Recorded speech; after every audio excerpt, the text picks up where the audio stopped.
अस्सलाम वालेकुम नाजरीन और सामीन, वेलकम करता हूं आपको अरब 5 न्यूज़ चैनल पर। उम्मीद करता हूं तमाम नाजरीन खैरियत व आफियत से होंगे। सबसे पहले आपका शुक्रगुजार हूं कि आपने हमारी इस वीडियो को देखने के लिए वक्त निकाला।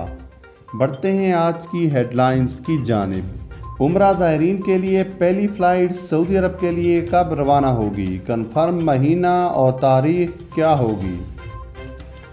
सऊदी अरब की नई कौमी फ़िज़ाई कंपनी का हदफ बैनुल-अक़वामी ट्रांजिट और रूट्स हैं।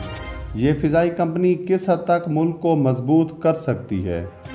ख़बरों के इस सिलसिले को आगे बढ़ाते हुए चलते हैं आज की ख़बरों की जानिब, लेकिन इससे पहले सऊदी अरेबिया की ताज़ा तरीन ख़बरों के लिए नीचे मौजूद सब्सक्राइब बटन पर क्लिक करें और साथ ही बेल आइकॉन पर क्लिक करके आल का बटन प्रेस कर दें। अब बढ़ते हैं आज की पहली खबर की जानिब।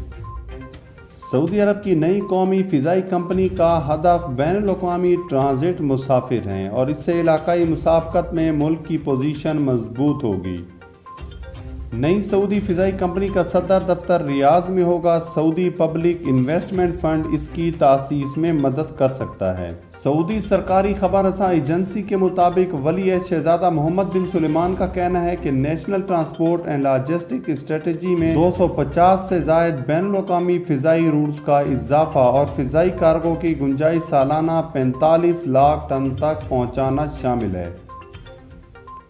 सऊदी अरब अपने दारुल हुकूमत रियाज में एक नया हवाई अड्डा बनाने पर भी गौर कर रहा है। ये नई कौमी फ़िज़ाई कंपनी का मरकज़ होगा। नई फ़िज़ाई कंपनी सयाहों और कारोबारी शख्सियत के लिए मुख्तस होगी। अब बढ़ते हैं आज की अगली खबर की जानिब। उम्रा के लिए पहली फ़्लाइट कब जा रही है।